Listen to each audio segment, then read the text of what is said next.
Kita mau bergulir ke salah satu tim yang menjadi lawan dari Barcelona di game week pertama. Siapakah dia? Asik bergulir. Langsung ke Virsi, gimana? Ceritakan dong kebahagiaannya buat performa dari Newcastle nih, gimana?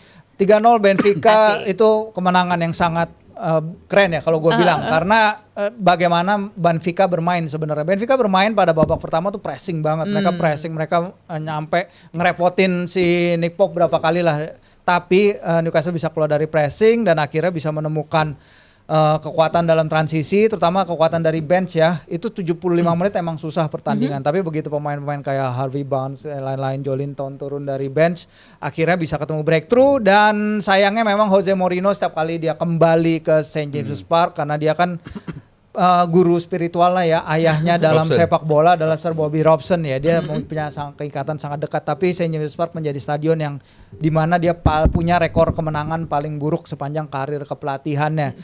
Sekarang masalahnya adalah bagaimana bisa bermain seperti ini konsisten aja, karena bermain dengan midweek weekend ditambah dengan kalau liga berhenti jeda internasional.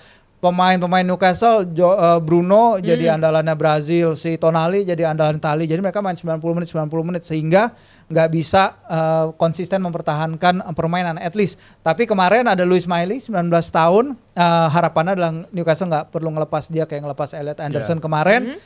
Sekarang masalahnya bagaimana mencetak gol seperti ini di Premier League, karena dari 3 pertandingan di Liga Champions Newcastle mencetak lebih banyak gol ketimbang 8 pertandingan di Premier League. Tinggal bagaimana ininya aja sih, kontinuitas antara weekend dan midweek rhythm itu. Dibuat konsisten lagi aja gitu ya. Oke, sekarang kita akan membahas Barcelona yang walaupun kena badai cedera, kayaknya ini juga bukan masalah gitu loh. Walaupun tidak turun dengan tim utama, tetapi Hansi Flick tetap bisa gaskan dan bikin menyala banget ya. Nah, sebut saja satu nama nih yang sudah jelas-jelas nih kita akan hargai banget, Fermin yang hat-trick. Ini bisa dibilang adalah pemain Spanyol pertama setelah 2016 pastinya, setelah Lucas Perez ya bersama dengan Arsenal. Akhirnya bisa mencetak nih ya rekor hat-trick pemain Spanyol loh di UCL. Bagaimana nih? Coba dari yang sana dulu deh, Aldi. Iya, kalau Lucas Perez adalah striker, nah ini bukan striker gitu. Jadi membuat ini rekor yang makin ciamik juga bagi Fermin. Dan dia juga masih muda juga, berapa? 21 22 umurnya. Dan dia gua rasa sekarang menjadi pemain untuk posisi nomor 10 yang terbaik di Barcelona. Dan gue nggak kaget kalaupun nanti El Clasico dia yang dimainkan lagi. Iya, dia yang akan dimainkan karena memang benar-benar di usia semuda itu dia tahu kapan harus delay, dia tahu kapan harus meledak, eksplosif, dan dia benar-benar mampu membaca permainan dengan sangat-sangat baik di umur dia seperti itu. Jadi buat gue sulit kita mengignore hat-trick dari seorang Fermin Lopez. Jadi ya wajar kalau kita akan membicarakan Fermin Lopez berkali-kali karena memang ini pemain yang kualitasnya bagus sekali dan benar-benar in line dengan apa yang dipengenin sama seorang Hansi Flick, pemain yang lari, pemain yang ngepres, dan pemain yang tahu kapan harus nge-shoot, kapan harus passing. Ini luar biasa gitu. Dan seperti yang hari Senin gue bilang kemarin juga, gue sedikit melihat adanya declining performance dari Lamine Yamal. Gue melihat bahwa kalau Lamine Yamal nggak segera sibuk Lamine Yamal tuh sama yang lain ya. Sibuk di luar ada urusan. Kecewa gue. Cuman gue melihat ini pemain yang kalau Lamine Yamal tidak segera kembali ke sepak bola, gue nggak kaget kalau Fermin akan salah satu menjadi pemain terpenting bagi Barcelona musim ini.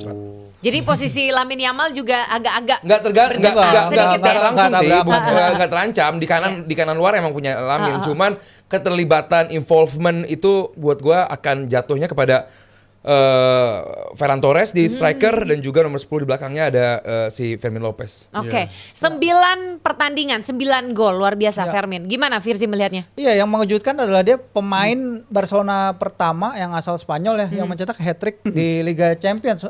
Kalau kita ingat sejarah panjangnya Barcelona dan ini adalah pemain pertama yang mencetak hat-trick, orang Spanyol pertama bagi Barcelona yang mencetak hat-trick di Liga Champions, ada rekor yang luar biasa ya.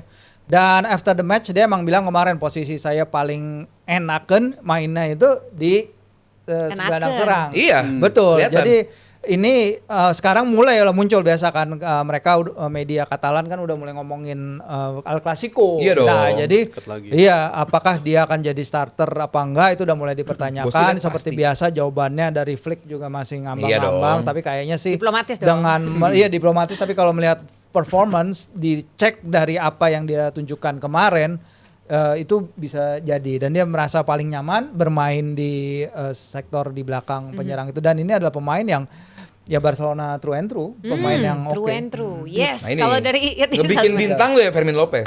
Fermin Lopez. Itu cara Barcelona banget lah ya. Tapi kalau emang Fermin Lopez ini gue lihat dari awal dia promosi, dia emang punya sesuatu, aspek terkuat dia itu timing masuk kotak penalti gitu. Untuk seorang pemain gelandang ini valuable banget, timing masuk kotak penalti dan punya insting buat golin juga itu sesuatu yang penting, apalagi di kondisi Barcelona sekarang. Tadi Evelyn udah sempat singgung soal cedera ya, apalagi kan untuk distribusi sumber gol sekarang kan agak terbatas Barcelona, dalam artian Lewandowski nggak di level itu lagi menurut gue di musim ini. Rashford ya mungkin bagusnya di Champions doang, bukan di liganya gitu. Dan kalau lu bisa punya dari second line pemain sesubur Fermin, itu bisa menurut gue memudahkan peran Hansi Flick untuk bisa sumber gol gitu, nggak cuma dibebankan ke pemain depan doang. Karena musim lalu mereka kan sangat kalau urusan golin tuh Rafinha, Lewandowski sama Yamal, 3 pemain itu. Tapi kalau di musim ini bisa muncul pemain macam Fermin yang bisa menghadirkan gol dari sisi second line, itu menurut gue bakal lebih bagus lagi. Tinggal menunggu kapan Lamine Yamal balik ke performanya. Karena gue yakin itu masih posisinya dia, dan dia juga terganggu banget sama cederanya Rafinha, sama cederanya Lewandowski.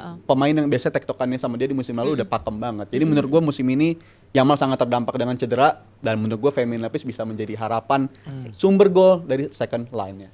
Fermin Lopez yang sudah bikin gol untuk Barcelona. Nah, ada juga Dro Fernandes yang tadi sudah Aldi sempat singgung juga. Ini memberikan assist pertama untuk Barcelona. Ya, bukan kontribusi yang luar biasa kayak gimana sih, tapi ini langkah awal yang positif lah. Gimana kalian melihat potensi si pemain muda satu ini? Kalau namanya pemain 17 tahun bermain di Liga Champions, itu pasti akan demam panggung dulu. Itu yang pasti. Tapi ini tim under Hansi Flick mampu memberikan safe zone bagi pemain muda gitu. Contoh di pekan lalu juga Barcelona memainkan Fernandes juga gitu sebagai striker, tapi bukan si Pedro, bukan Indro namanya. Gila Dro. Takutnya namanya Dro, orang taunya, "Weh, Dro." Bukan, ini Pedro. Sama-sama Pedro, sama-sama Fernandes, cuma waktu lawan Girona Fernandes yang lain. Nah, hari ini ada Fernandes juga bikin assist di game yang buat gua hasil kartu merah itu benar-benar berdampak kepada jalannya laga. Menit 57 ya? Iya, waktu Olympiakos bikin gol ke-21 itu mereka hampir nyerang banget, dan lebih kelihatan bakal kedua samanya dibandingkan ketiga satunya. Itu dari yang gue lihat. Tapi begitu kartu merah semuanya berubah. Dan Barcelona punya momentum, dan ya ini pemain, kalau balik lagi ke Fernandes tadi, ini pemain yang tambal sulam, dicoba pemain muda untuk mengisi plot yang tadi Rizal jelaskan. Banyak sekali posisi yang kosong, khususnya di posisi nomor 9, dicoba Fernandes ini, dicoba Fernandes itu, dan ya so far Barcelona berhasil gitu. Either emang bukan lawannya, kemarin Girona dasar klasmen, kali ini juga Olympiakos ya jelek juga mainnya gitu. Cuman buat gua Hansi Flick dengan timnya yang muda ini so far so good, dan gue tetap melihat Barcelona sebagai tim yang kuat musim ini. Iya. Dan emang keadaan kan kadang mengharuskan mereka untuk mempromosikan pemain-pemain muda kayak begini ya. Dan menurut gue itu salah satu yang sangat seger gitu ngeliat Barcelona belakangan tuh selalu munculin pemain-pemain muda, dan itu menunjukkan produk La Masia itu emang masih bagus-bagus gitu. Dan terbukti beberapa kali itu bisa nambel posisi-posisi penting di atas lapangan gitu. Kayak contoh, mereka butuh pemain di area belakang, muncul Pau Kubarsi. Ini tiba-tiba muncul, dan kualitas passing dia menurut gue paling Barca banget tuh. Dibandingkan dengan pemain-pemain yang lain. Dibandingkan yang lain, kualitas ball playing defender Kubarsi yang paling kuat menurut gue. Digeser ke tengah juga ada main macam Casado muncul juga. Ini pemain yang sangat nyaman di tengah. Breaker bisa menangin bola. Jadi ini Barcelona benar-benar terselamatkan banget sih ya, dengan segala macam masalah yang mereka hadapi dengan urusan non sepak bola. Tapi mereka bisa mempromosikan pemain muda tuh benar-benar menyelamatkan mereka banget. Jadi alhasil rasa pemain barunya tuh terasa tanpa beli pemain, tapi terasa pemain barunya tuh berkat pemain akademi mereka. Jadi kesegarannya itu terasa gitu ya. Sangat terasa. Dan bukan cuma media darling aja yang buat kepentingan media, tapi ternyata memang kualitas ada juga kualitas di sana. Dan budaya mereka. Oke, mau bertanya nih untuk langsung Virzi nih. Rashford gimana Rashford nih? Kayaknya makin nyaman aja. Ini emang Rashford lagi peak form banget, atau memang karakternya cocok sama permainan di Barcelona? Hansi Flick punya 10 gol involvement ya dalam 12 pertandingan terakhir. Cocok ya, kayaknya ngeklik apa yang dia ingin cari dan apa yang Barcelona butuhkan. Kita tahu di masa peminjaman Rashford terakhir bersama Aston Villa juga dia ini masih pemain yang punya kelaparan ya untuk membuktikan diri. Dan itu terlihat bukan di Manchester, dan sejak dia datang ke Barcelona dia menemukan new lease of life lah. Bagaimana dia bisa bangkit lagi dan lingkungannya juga mendukung, dan kebetulan tadi ya dia datang bersamaan dengan cederanya beberapa pemain kunci tadi, Rafinha dan Lamin, mungkin nggak setiap kali fit, Lewandowski juga, sehingga dia bisa menemukan ketajamannya lagi gitu. Dan ini emang pemain yang seharusnya emang udah keluar dari Man United dari kapan tahun, cuman kan beban dia kan di beban gaji ya. Man United ngasih dia beban gaji habis kayaknya setelah Piala Dunia Qatar ya, itu kan nyampe 350 ribu lebih gitu, sehingga membuat tim-tim yang mau dia itu cuma bisa minjem ya. Mahalan ya. Kalau dia kayak gini ya tentu dia bisa kembali menemukan form yang membuat dia begitu jago, kayak misalnya di tahun 17-18 atau misalnya sebelum paruh pertama musim sebelum Piala Dunia Qatar itu, yang dimana dia jago banget. Iya, jago. Dan tiap dia golin gue makin deg-degan gitu. Karena gue ada challenge sama Mas Aryo. Oh, yang gimana? kalau soal nyampe 10 gol bakal traktiran ayam. Jadi gue tiap dia golin, wah deg-degan juga nih Rashford bisa Tinggal balik. satu lagi dong udah Berapa Rashford? Gol tapi bukan Udah. gol dan Gol, assist.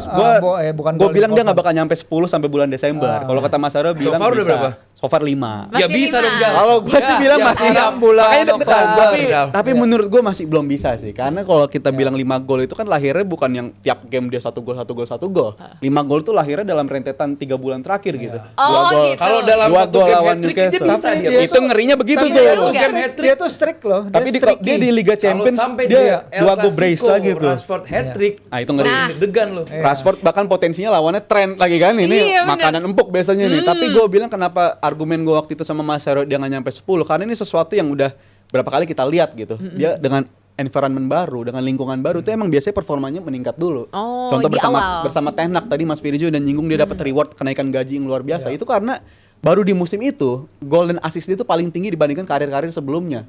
Bahkan nyentuh 25 plus gol lah. Iya, gol tapi dan assist. konsistensi berikutnya itu yang harus. Abis itu nggak bisa dipertahankan. Bisa, Di Aston ya. Villa juga bisa segar banget di awal, tapi abis itu nggak bisa. That's why gue masih belum yakin Rashford Desember bisa nyentuh 10 gol. Asik, Di akhir asik, musim sih oke. mungkin bisa, tapi kalau sampai Desember di paruh musim, gue masih Nggak nggak bisa. Karena Oke, main dikit.